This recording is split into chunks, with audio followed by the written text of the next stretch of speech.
Welcome, David, to your Insights Lab. It's our second podcast. We aim to have perspectives that we may be missing here in the EU bubble, in the EU ecosystem. And AI, that is definitely on the top of our minds, is one such over-discussed topic. But I want today that you tell us a bit who you are, the work you've been doing, and to explore those avenues that we may be less aware about AI, even though it's so much in vogue also in the EU bubble. Thank you for having me. Hi, everybody. David Timis, and I've been living in Brussels for the past 7 years. Most of them I have spent somewhere in the intersection between technology, with AI being a key focus, workforce development slash skilling, because I work in an NGO focused on reskilling vulnerable people and finding them employment, and meaningful work being the other intersection I sit at. And all these together, all these three sort of topics, tech, workforce development, and employment, have developed me into the sort of a thought leader, speaker, trainer that I am today, that is focused on preparing people for the future of work, basically. Yes, so really interesting, and you've been for quite some years already at it. Here in Brussels, we discuss sort of about AI. There's the AI policy angle, which we won't touch and nor untangle right now in a discussion. So tell us, what are we missing out if you compare to really the Brussels EU bubble audience? What are some aspects about AI in the world of work that should be top of our mind? Yeah, what we miss in Brussels is what is by now clear to most people. We miss the innovation, but by this I mean we miss discussions that are focused a lot more on where the technology is from a technical perspective, where it can be in the next 3 to 5 years with both risks and opportunities. And by having such conversations, we would then, by we meaning especially people who are actually making the policies, legislators, will be in a much better position to regulate this technology, which I think everybody agrees should definitely, we definitely need guardrails and governance. But I fear that in Europe the focus has been too much on the governments and guardrails without maybe always the deeper understanding of the technology, which is harder to do if the innovation is not happening in your backyard, as it is the case nowadays, specifically with AI in the US and in China, which are leading this quote unquote AI race. So you've traveled to other parts of the world, and we think here about the US, but you've mentioned also China. We seem to think, yeah, AI is at the center of policy here in Brussels, but what have you seen across the Atlantic? What's that here is really not at all on the radar? Yeah, the impact of AI on labor markets and Yes. employment and the economy more broadly is something that in the US is much more visible. That's also because they have less strong employment legislation. So now, if you're a company in the US and you want to take your time hiring, so reducing or kind of keeping headcount as is, or even firing people, it's much easier to do so. And especially nowadays with AI, some of the firings have been happening in recent years in the US from especially the tech sector for different reasons, not just AI related, but AI is one of them. That many of these companies are exploring how to deploy AI more effectively, and they're pausing, then they're hiring, or again, in some cases, downsizing.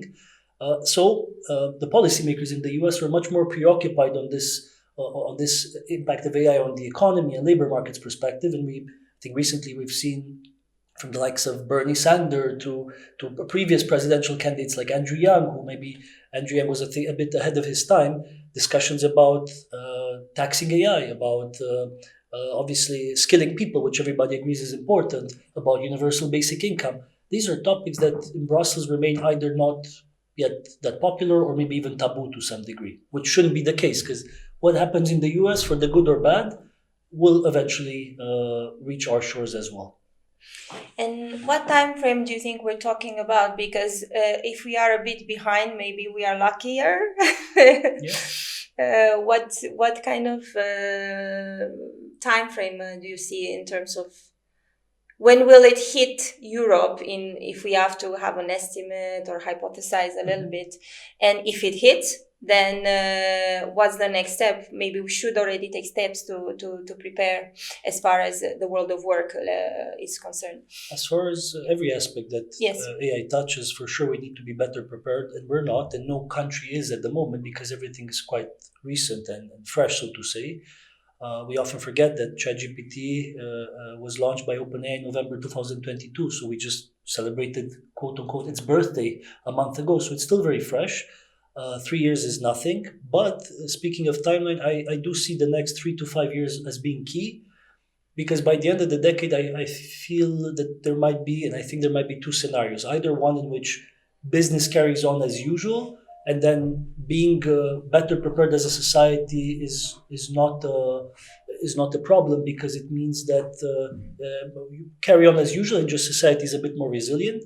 The other scenario, which is that we will have even more transformative AI before the end of the decade, means that us not being prepared from, again, societal resilience perspective, having safety nets, reskilling programs that are done effectively, potentially a tax on AI if that, if push comes to shove, but not even having such conversations puts us in the case of a more, let's say, risky scenario of AI being even more disruptive for labor markets, in a position in which, people might be very, very upset, and policymakers being caught off guard by the fact that they haven't had maybe such conversations earlier. Again, these are just scenarios. I do hope by even having such conversations like we have now, that policymakers in Brussels will start to take into account the importance of at least discussing topics like AI and its economic impact a bit more often, and also AGI, artificial general intelligence, which is a topic that is very interesting for me personally.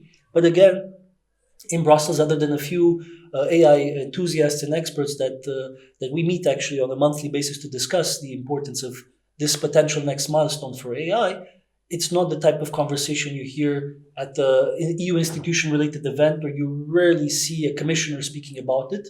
More definitely than the past, but not enough, I would say, compared to, again, the US and China, which are far ahead in terms of both innovating the technology and becoming, adopters, but also policymakers in the US are having such conversations, which I think we should also. So we have with the workforce and also at political level many questions to sort.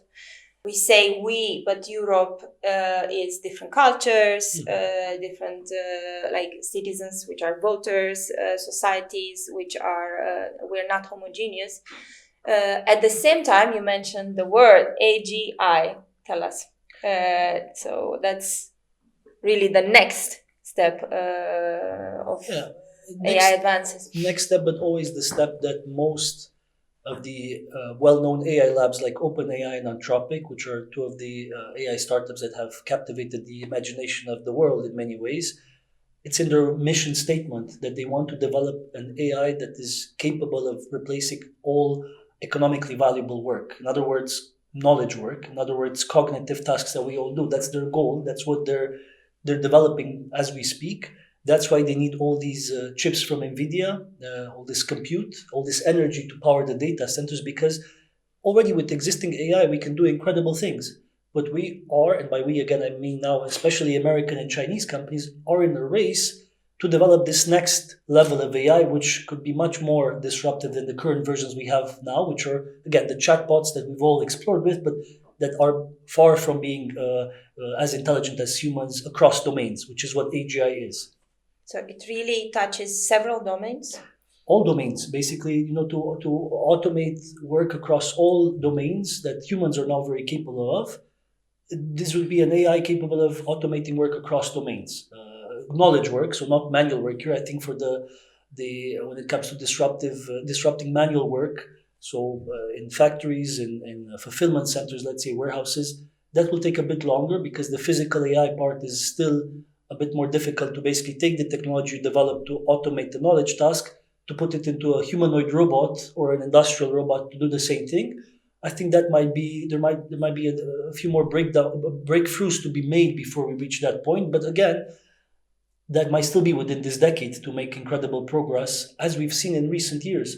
Because what people often forget when we speak about AI, they always look, those who are interested, of course, in the latest version of a ChatGPT, Gemini, or Anthropic Claude, and they say, oh, it's not that much better from the last version, which was maybe launched 2 months ago. But what they forgot is that, or they often forget, is that 3 years ago we didn't have any of these tools. So it's quite impressive how far we've already came in 3 years. And it's also quite exciting and scary at the same time how there doesn't seem to be a wall in terms of the progress, or at least not one that we've reached yet. You've touched a touchy subject. What's available to the public so that we can all get subscribed to, and then maybe what is not yet available. Do you see there some developments that, at least from an awareness point of view, that's from what's not available to us yet, that we should maybe reflect, or maybe even the policymakers should have like a hub discussion about? I think the technology is fairly publicly available. Obviously, all the latest models are not available to the public first before both the tech companies themselves red team tested. So they tested for sort of vulnerabilities.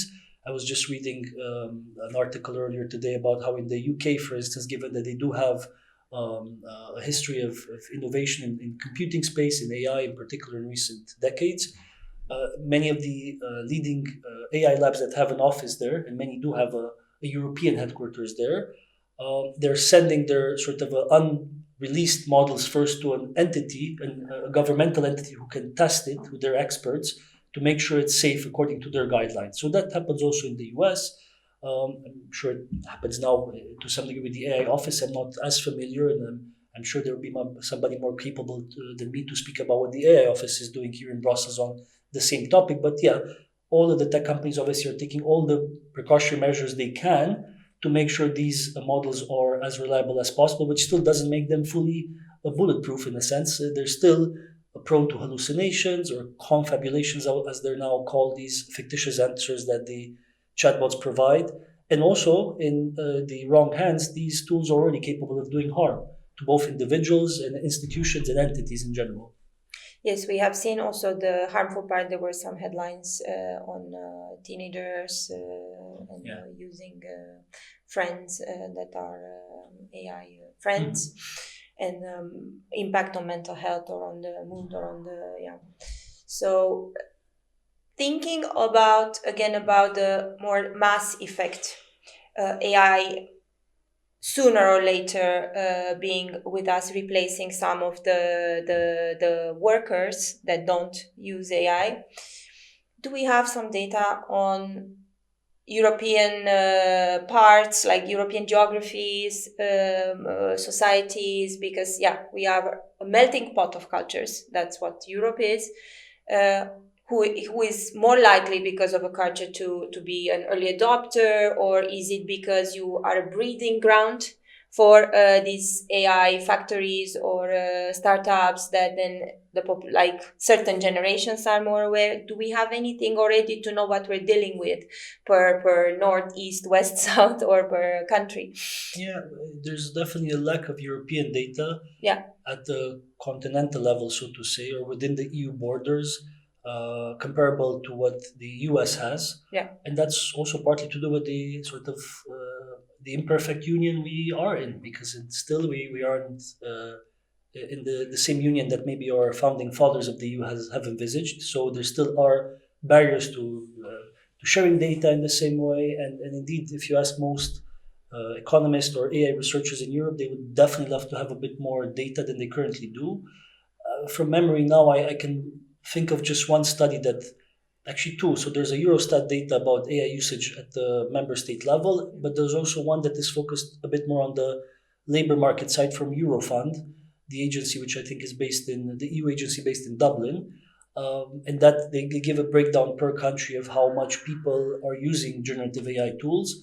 But definitely the filters and depth of these studies is maybe not as high as the ones that come out and have been coming out at a really fast pace from the US, both from the academic institutions like Harvard and Stanford, but also from the tech companies themselves, which are in the best position, obviously, to publish the reports, and I'm glad that they do, of how does AI impact productivity, labor markets, skills. And they've been great at sharing this research at a very fast pace. So for those of us interested in the topic who are not in the tech companies themselves. We can only see it from afar. Probably the best studies I've read are coming from some of these leading tech companies. Yeah, we can speculate a bit about the Baltics, maybe about the Nordics, I don't know, but the Baltics, Estonia or Finland, or places where we've seen a bit more innovation, tech hubs, and it will be interesting to see if the population will be an early adopter or be at an advantage, because already that was a breeding ground, and even the government is digitalized more than in other parts. So yeah, maybe just to state here something that is for me not often enough discussed in Brussels and seen maybe as a strength, because I think we're in a situation in which, as the EU, so not necessarily any member state, but as the EU, we are trying to play a game which is this AI race that China and the US is in, which is a game that doesn't play to our strengths because we cannot be quick enough and we don't have the capabilities in or within our borders to develop these frontier models. We don't have the chips, we don't have the cheap energy sources, we have many other issues that prevent us from being a leader in this space. But what we do have, at least now compared to the US, and there's been studies done, I think one was done by Gallup in the US to look at the level of trust people have in AI, and it's very low because the fears there of you, and by you I mean any other person living in the US now losing your job, partly also because your company is deploying AI and maybe is downsizing, is much higher than in Europe because we do have employment legislation that protects workers, and maybe yes, indeed, being a bit slower adopter can be an advantage as well. And some companies have been slower in Europe to fully deploy AI before they did the due diligence and train their people, which I think are great practices. So all this to say is that actually Europe being a bit slow in this case could be an advantage if we actually focus on adopting AI and focus on the fact that, again, the level of trust in Europe are, compared to the US, a bit higher. China is in a whole different paradigm. The level of trust there are probably close to 90%, but we obviously know how much information is being sort of filtered before it reaches the population there. So I don't think that's a good comparison. But between the US and Europe, we have the upper hand on the level of trust per citizen in this technology. So that means we should also, as both, again, companies in Europe, but also institutions, to nudge faster application and deployment, obviously by doing the due diligence, by applying guardrails, training the workers to use these tools effectively and ethically, but pushing a bit on the, as they call it now, apply AI, when actually applying it because we have what it takes to do so. Is there another route? Because the chips and some of the things constrain us, but there are talks of technology jumps. Could we shortcut in another way so that Europe still stands on its feet? Is it on the adoption ground, less on the like inventing LLMs, or would there be such jumps? Now this is a bit technical, but is there some literature, anything that would suggest some quick, smart ways? Not when it comes to the technology. That's why it's so difficult for any country, be it the US or China, to be fully technologically sovereign, because we hear often sovereignty. Europe has zero chance to be technological sovereignty. You heard it here first, maybe, or hopefully not. But the only two countries that on paper have the chance, quote unquote, to be fully technologically sovereign, but they're not yet, are the US and China. But they're each lacking something that the other has. For instance, the US lacks China's rare earth capacity to fine-tune, to process the rare earths, because they're, funny enough, rare earths are not as rare. You can't find them in many places in the world, but China is by far the country that is dominating the extraction and the processing of rare earths. Whilst obviously, on the other hand, China lacks the leading edge frontier AI development when it comes to both models, less models nowadays, but definitely chips.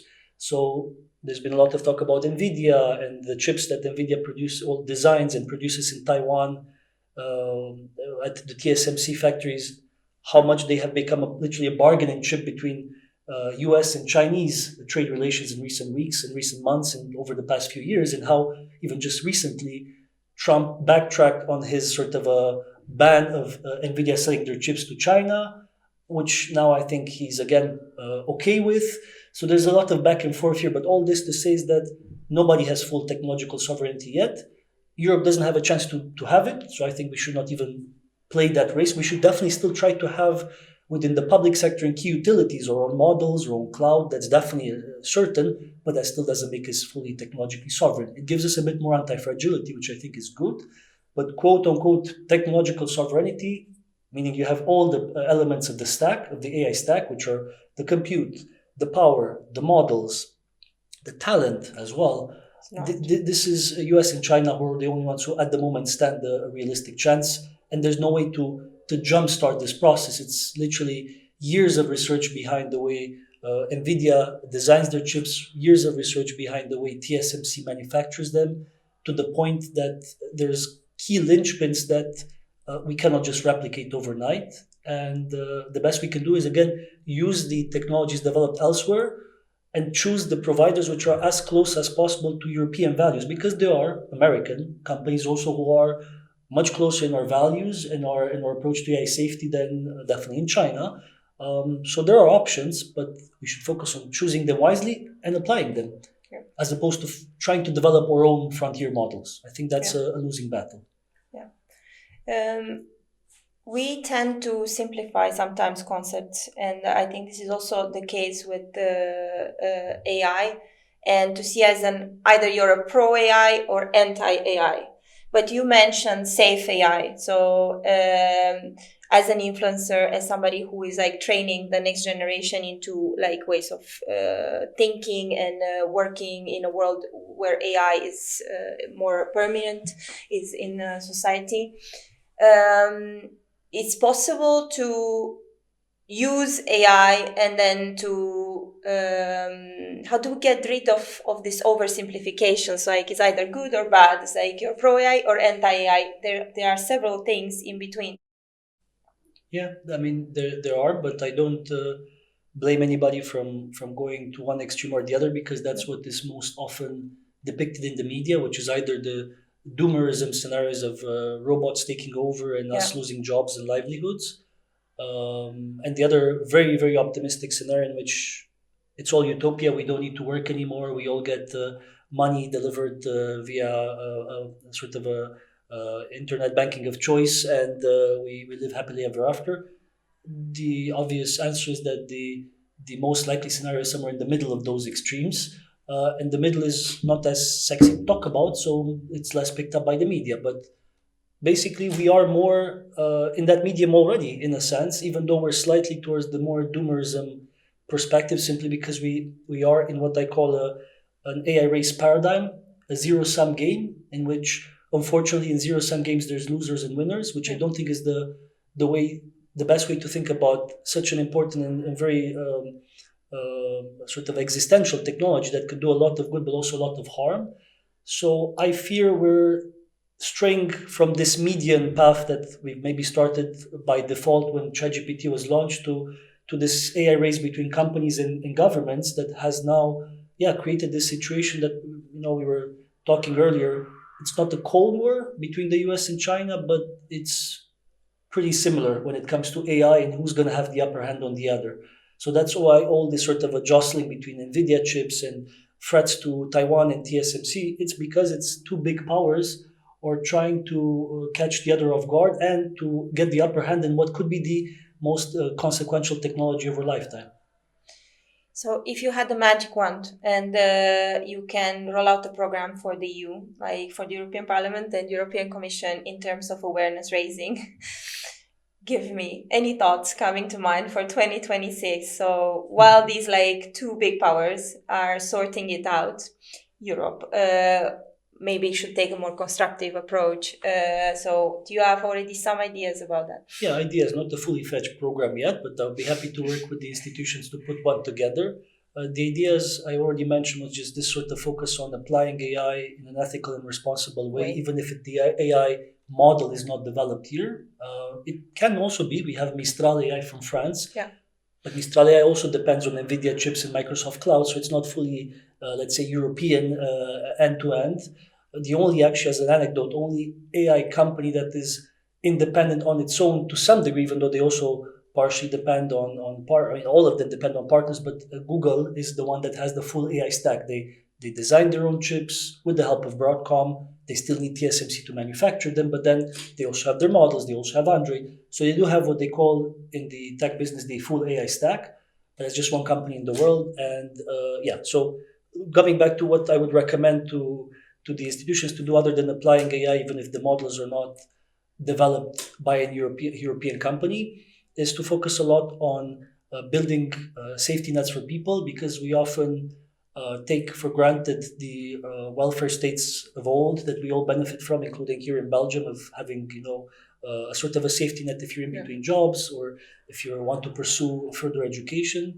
There's many things that we've taken for granted, and that, given the slow economic growth in many parts of the EU, especially in the West, the next generation might not be able to benefit from as we've done.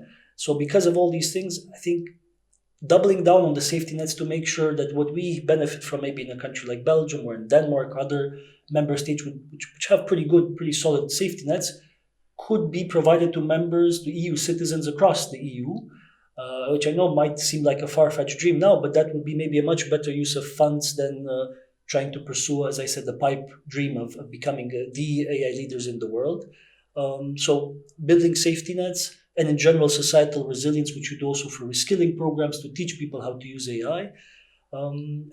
Very importantly, to not be tempted by, again, joining a race, but by looking at ourselves to see what we do well, both as a continent, and I've already mentioned the safety nets, but also as industry. We have plenty of industries that have collected for decades, if not a century, valuable data that now AI makes incredibly more valuable if they deploy it. I will mention just one company, SAP, the German giant, which they sit on a data trove, a data treasure trove of great input that now they're already working on making sense of.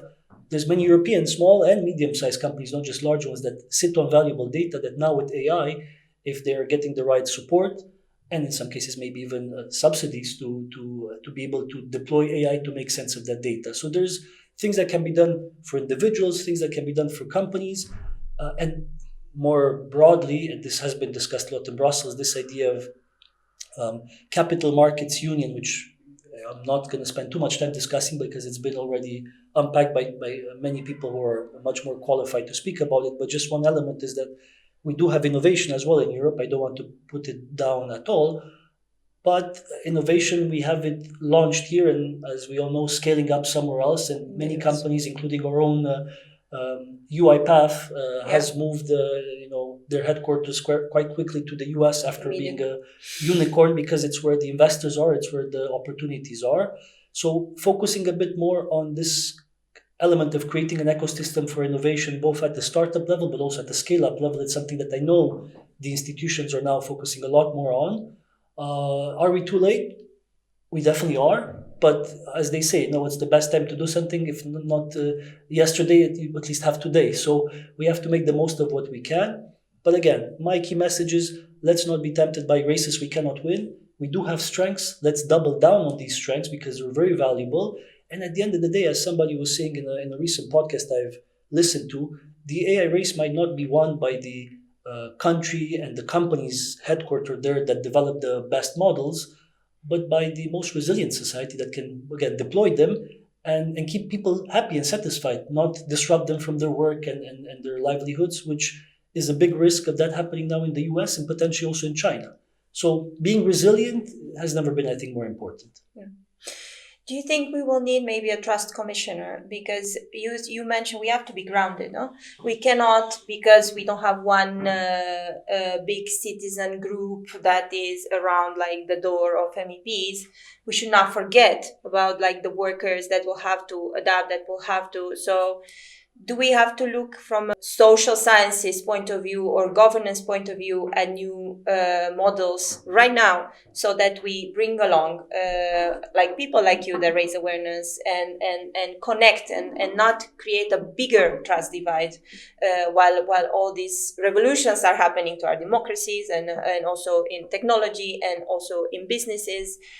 What's your view? Yeah, maybe to connect it with the previous question, because I forgot to mention one thing, what I think each MEP or MP can do, which is actually to start looking into the AI topic a bit more, because it has become a cross sectorial, cross topical element, AI, which impacts indirectly, maybe even in the future directly, housing. It obviously impacts climate change with the increasing cost of energy around the world where there's data centers being built.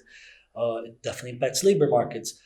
So I think at the minimum, and I would personally love to have by the end of the decade, more policymakers both in Brussels and in member states taking AI as one of their top three priorities on their agenda when they start their new mandates, because it's what people care about. I mean, this year, probably the two biggest topics in the world, if you leave aside obviously the horrible conflicts that are happening in both at our borders, but also elsewhere in Gaza and in many other parts of the world that are not as discussed, unfortunately.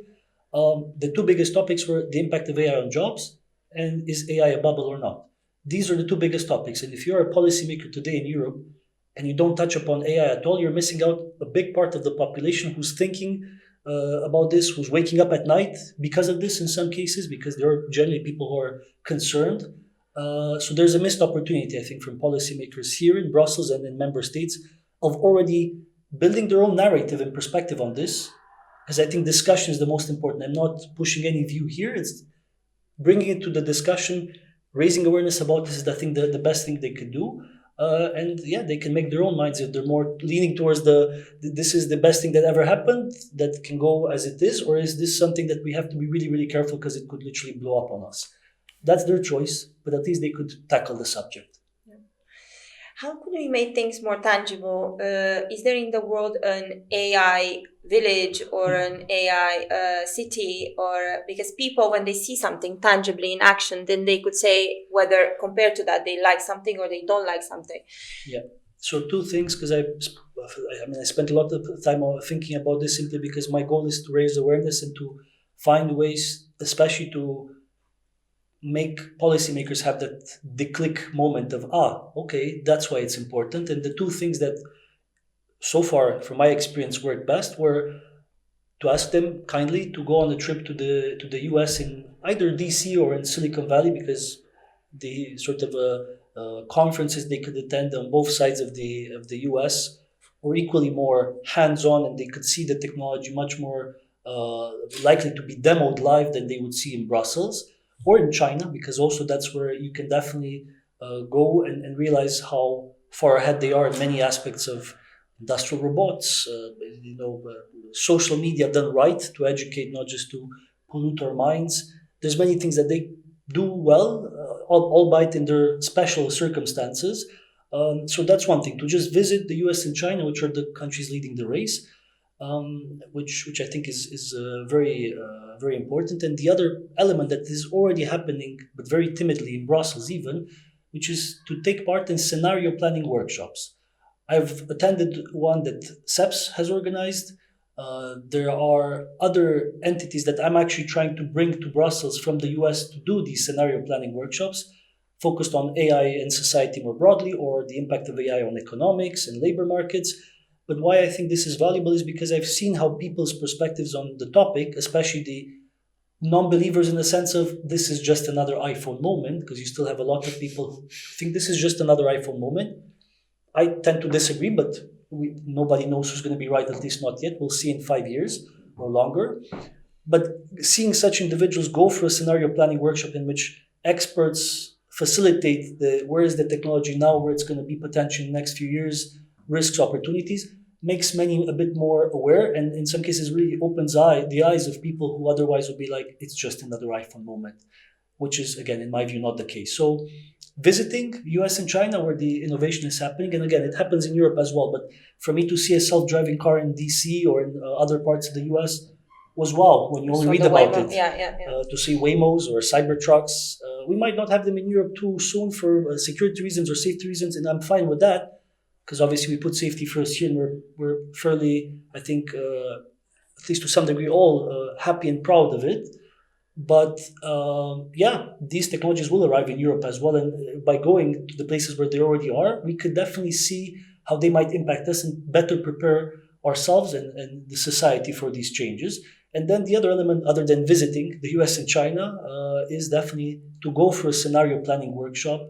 for a foresight workshop, because they're interchangeably called foresight workshops as well, focused on AI and a niche in particular. It could be, again, even AI in defense, which has been quite a hot topic nowadays, and see how actually you are realizing how the technology has been moving faster than our ability to even comprehend it, unless you're working in the tech companies developing it, or unless you're like myself, eating it for breakfast, basically, because I spend a lot of my free time reading and trying to keep up to speed with the latest developments. Yes, and definitely we noticed that, and I really thank you. We've touched on many points. There are still questions that I have. We could continue with a couple, or we can keep it for other times, but really as you up prefer, to you. as you prefer, yeah. So if we go at think about the sectors, do we already see some front runners, or just overall per sector, per economic sector? Yeah, I mean, we're quite large. It's in healthcare, and God hope so in education, because education has been looking for a catalyst to bring it up to speed with the 21st century, because I fear many educational systems and providers have been a bit stuck in the sort of a Taylorism ways of the last century. And with AI, they're really between a rock and a hard place. They have no ways but to adapt, or to be either less relevant or slowly become extinct in terms of models of providing people with learning and what they need to thrive both in their careers and in their lives. So healthcare and education are the biggest opportunities, to take a step back and summarize.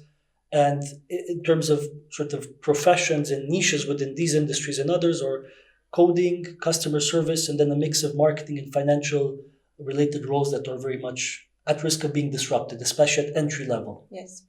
You touched upon education, and there's something really that frustrates and pains me whenever I go back to my hometown in Brasov, when I see like the most brilliant minds in the cybernetics university, or really like IT, and these minds, some of them migrate their work for really big tech, or are really prized and awarded. At the same time, I talked recently to some students. They don't have in that university not even close to the latest technology, nor the awareness. So aside the frustration itself, is university the place where we want to have education? And should we talk about a right to not be left behind, or a right to know before we have then the right to choose? No, because we don't all have the same access to the technology, just because it requires some financial capacity, some investment, or some guidance from when you are like in your hometown into your smaller town, or into you.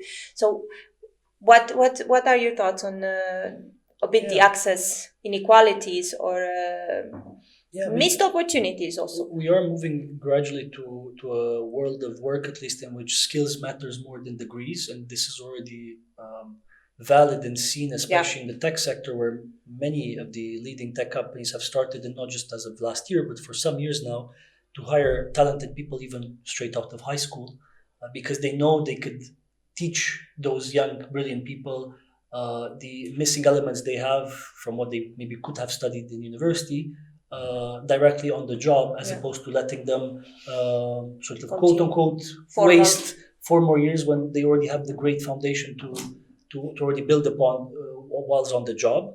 So skills-based learning and hiring is something that will only but help make the world of work more inclusive.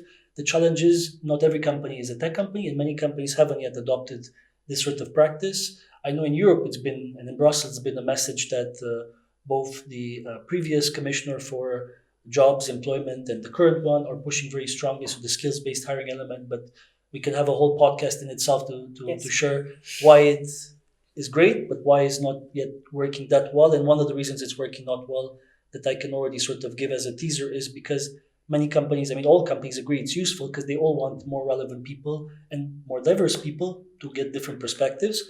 But many want it on paper and declare it maybe that they want it, but they're still, as individuals, organizations are reflections of the individuals working there, finding it hard to change their ways fundamentally enough to actually make skills-based hiring a concrete practice. So in other words, they have maybe have it on their website, but it's not exactly what's happening when the hiring process does start.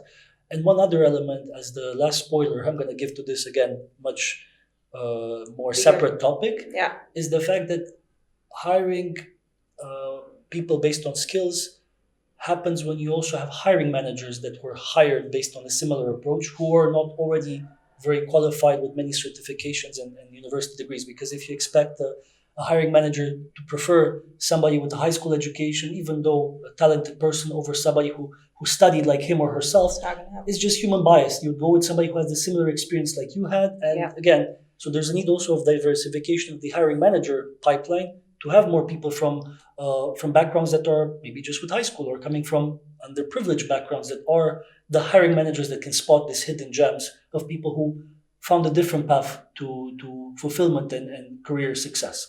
So that's on the skills-based hiring element. And if we go back to your question, or because I think it was more broad, no? Then what can education do? I think it was so that's again another complex topic and almost like a separate conversation. But I think universities should work much more closely with companies to remain relevant, in a sense that I would never expect a professor to be the one nowadays to teach me the latest developments in AI, unless it's a sort of a famous PhD researcher or a godfather of AI, or a handful of academics who are at the top of their game, even though they're in academia and are not currently working in a tech company. But otherwise, given the pace of change and development, you learn the most about a leading edge technology like AI by working for a tech company. So what then universities can do is, by collaborating closely with the experts in the tech companies in this case, to bring the expertise. They have the ecosystem and environment, which is unique, the universities, and they bring in the expertise for wherever they're lacking, whatever the topic or whatever the gap there is. And all this to say that universities are still relevant because of the ecosystem, the network you make, the part of your life which is formationally important, that you spent maybe living abroad, being away from home, and becoming more independent. But all those things can also be learned not through 4 years of a degree. So if that's the only thing universities offer, it's not enough.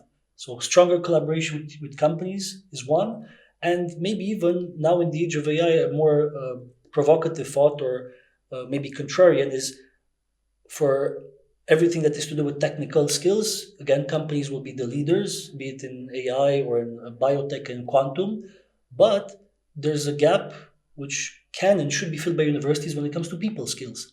Almost going back to the Socratic dialogues of Plato and Aristotle, in which you're taught how to be a active citizen, how to develop skills such as communication, collaboration, which would come in handy in any profession, but it will be much better if you already have a good foundation before you start your first job, as opposed to starting from scratch. So universities can also fill this gap of focusing on the sort of transferable core people skills, as I like to call them, that make humans successful both on the job and off it, whilst bringing in a bit more of the expertise on the technical side from where the expertise is, which is in many cases outside of the universities themselves. Yes. Whoever we are as an individual, we want to stay prepared. In health, we were talking about health literacy and our own self-care. So like take it on ourselves to be informed, to know. The same now with the digital skills. We had the digital skills debates already. These are not new debates, yes, and they're still ongoing. And adopting maybe AI and going for skills yourself on top of. So I think this is the new reality right now with us. If I infer a bit from also many of your points. What else shall we like? Before the in the new year in 2026, at an individual level, you gave your very good advice to the MEPs. I think really should be AI is a priority, whether you are whichever your viewpoint. Any takeaways relevant also for Brussels, but also for the people of our age or younger that are related to AI, because it will disrupt our democracy. It will disrupt the business models. It will be across all the sectors. So we're talking of something across all, really fundamental. So a lot of thinking probably of governance so I leave it with you, like the final, let's say, takeaways for 2026. Yeah, it's a takeaway that is connected with the previous point, that even when it comes to choosing whether to study for higher education in the university or just doing certificates online in Yeah. AI. If let's say it's AI or computing science is your path, these are non-revolving door choices, I would call them, meaning that Yeah. you could still go to university, which again I still recommend because it's still not enough companies and countries have fully embraced skills-based hiring, and it's going to take still time. So go to university, but then you can on the side study online. So there's so many opportunities to study, to upskill yourself in AI, and to actually, in some cases, study and learn from the leading experts in the space, whilst going for a traditional formal education in the university of your choice that hopefully gives you at least the network and branding that will open some doors when you graduate. But then you can do on the side a lot of this learning yourself, and that's my message usually when I deliver trainings for corporates or for MEPs, for think tanks, is for their teams, is really we still have agency. It's still AI that is developed by humans and ideally for humans, which means it's not AI taking anybody's job. It's a colleague that knows how to use AI that might be the one preferred for a promotion, or in case there's a correction and layoffs have to be made, they will be kept on the job because they're more efficient. And the way we develop AI, and the engineers who are developing it, they have agency, and we as a society should raise our concerns and make our voices heard because we still have people to influence in how this technology is developed. What the tech companies are working towards is to have self-recursive learning AI, which means AI that develops itself. Once we reach that point, it's like when you cross the Rubicon, there's no turning back. We're not there yet, but we might be there within this next 5 years. Hence why it's so important to discuss about AI now. Hence why it's so important to not be fearful, but to embrace it and to, again, also flag concerns and risks, and to make it a key topic as it was this year, next year, maybe even more so, because we still have time, but not a lot, to make sure AI is again used for good purposes and to augment work, not to automate it. So you're calling on people to be active into the debate. Yeah, to join the conversation. Yeah. I'm not pushing any side. I think just joining the conversation and educating yourself on such an important topic will position you better for your own success, but also society better. When maybe push comes to shove, and we'll have to take decisions as a society for the people we vote or into power, or in other ways that we can contribute as citizens, in which if we're not informed about this topic and we take a decision without understanding at least briefly and basically what it is, it might not be ideal, not just for ourselves, but for the society as a whole that will lose out. Because, as I said, I fear that these next 3 to 5 years will be key, and potentially we will be put, as a society, we will be put face to face with a decision of should we, stop developing AI because something happens, or should we develop it differently because it's no longer working in our own interest as a humanity. But to reach those conclusions, there needs to be a collective mass of people who at least are aware and familiar with just the basic terminology, literally. And I think we're not there yet, but such conversations are exactly contributing to this broader debate that we're trying to create together that should include everybody. Every member of society should have a say in this transformative technology that might change the course of our lives and maybe to some degree the course of history. Yeah, so give it a chance, join the debate. The drawing board is really in front. Make your voice heard. And make your voice heard, and it will be a way to know yourself in the digital economy, in this new world as well. So it's not only we think of great impacts in a global race, but really it's an exercise we recommend. So yeah, I think one of the tech leaders said it best. AI and its advent is also a great catalyst for helping us as an individual level, but also collectively, to think about and reflect about what makes us human. Yeah. And to ideally double down on those things that cannot be automated or that we don't want to automate in society, which are, the empathy, the love we have for each other, the compassion, which can be simulated by AI, but they're not genuine. We maybe don't want to. Maybe we don't want it to even simulate it. Simulate, exactly. Wonderful. Thank you so much. Thank you.